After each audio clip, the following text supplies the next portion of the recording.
പടത്തിനെ കുറിച്ചിട്ട് സാറിനെ കുറിച്ചുള്ള എക്സ്പീരിയൻസ് കാര്യങ്ങളൊക്കെ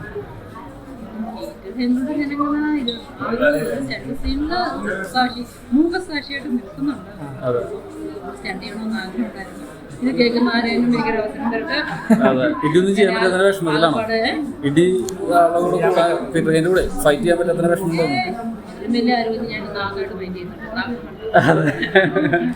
അങ്ങനൊന്നല്ല, അർഹതപ്പെട്ടത് തേടി തേടി വന്നിട്ടാണ്. അത് തന്നെ വലിയൊരു ബോണസായിരുന്നു. ഞാൻ ഇനി ഫൈറ്റ് ചെയ്യാൻ പറ്റിയത് വിഷമിക്കേണ്ട നല്ലൊരു സിനിമയുടെ ഭാഗമാകാൻ പറ്റും എന്നുള്ളതാണ് ഏറ്റവും വലിയൊരു എല്ലാ റോളുകളും ചെയ്തു എന്ന് തോന്നുന്നുണ്ടോ? ഒന്നുമായിട്ടില്ല.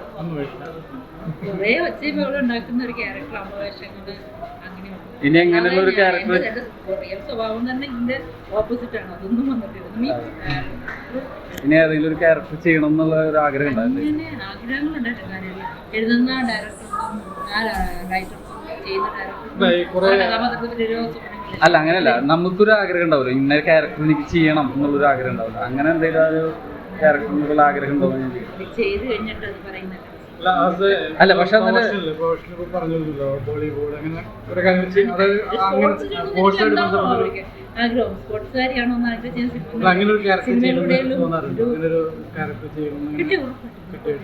കിട്ടിയാൽ ഉറപ്പായിട്ടും ചെയ്യും. അല്ല, ചിലപ്പോ നമുക്ക് വേണമെന്ന് ആഗ്രഹിക്കുന്ന ഒരു ക്യാരക്ടർ പറഞ്ഞു ചിലപ്പോ അത് കേൾക്കുമ്പോൾ ചിലപ്പോൾ ആ ഡയറക്ടർക്ക് ഒരു തോന്നിട്ട് പിടിക്കാൻ തോന്നിയാലോ?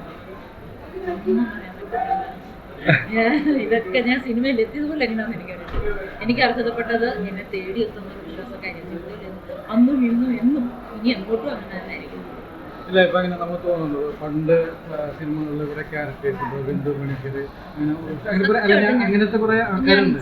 സത്യസന്ധമായിട്ട് ഞാൻ ഒരു കാര്യം പറയട്ടെ, നല്ല കഥാപാത്രങ്ങൾ ചെയ്യണമെന്ന് ആഗ്രഹമുണ്ട്. പക്ഷെ പണ്ട് ചെയ്ത അവരുടെ ഒന്നും ഡയലോഗത്ത് പോലും നമ്മളെ പറ്റി അങ്ങനത്തെ ഒരു ലെവലുണ്ടല്ലോ. ആ ലെവൽ കഴിഞ്ഞിട്ട് നമ്മുടെ മലയാള സിനിമയിൽ അങ്ങനത്തെ ഇല്ല. എടുത്ത് പറയാൻ കുറച്ച് പേരുള്ളൂ. എടുത്ത് പറയാം അന്നൊക്കെ ഒരു പാറ്റേൺ പണ്ട് ലിമിറ്റ് ആയിരുന്നു ആർട്ടിസ്റ്റുകൾ. ഇന്ന് ഒരുപാട്. അപ്പം ഒന്നല്ലെങ്കിൽ മറ്റൊന്നൊരു ഓപ്ഷൻ നമ്മള് പണ്ട് ഞായറാഴ്ച ദിവസം അല്ലെ ശനിയാഴ്ച ദിവസമാണ് നമ്മുടെയൊക്കെ വീടുകളിൽ ഇറച്ചി മീനൊക്കെ മീൻ മത്തിയായാലൊക്കെ കാണുമായിരിക്കും. ഒരു വിശേഷ ദിവസം വരുമ്പോഴാണ് മീൻ food. Onam, Christmas, Easter, Ramzan അന്നേരത്തിലാണ് പുതിയ ഡ്രസ്സ്. അപ്പം അങ്ങനെയാണോ? ഒന്ന് പുറത്തോട്ട് പോകണേ നമ്മൾ കൊണ്ടുവരും. അതുപോലെ ഇന്ന് സിനിമയിൽ ഒരുപാട് ഓപ്ഷൻസ് ഉണ്ട്.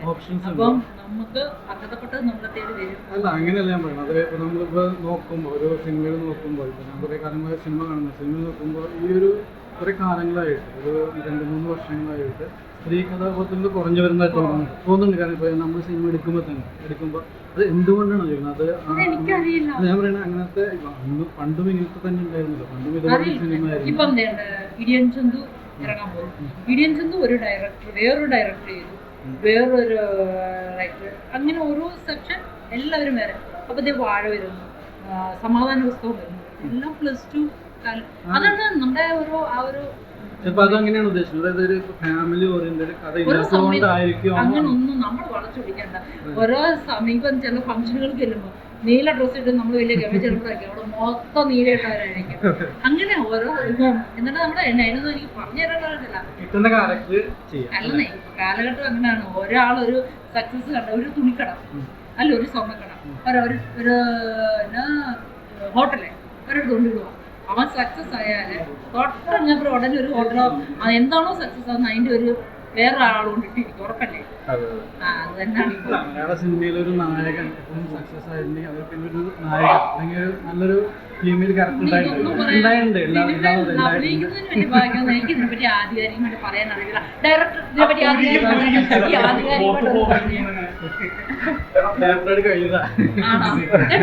അതിനകത്തൊരു സീൻ അഭിനയിക്കുന്നത് അവരോട് ചോദിച്ചു. ഇനിയുടെ വളരെ സന്തോഷം, സംസാരിച്ചതിന് വളരെ സന്തോഷം. എനിക്കങ്ങനെ അങ്ങനെ പറഞ്ഞുതരാം. എല്ലാവരും ഓളത്തിനനുസരിച്ച് എല്ലാവരും ബഹളം വെച്ചെടുക്കാന്നല്ലാതെ അല്ലാതെ ആധികാരികമായിട്ട് പറയാനൊന്നും ഞാൻ വളർന്നിട്ടില്ല.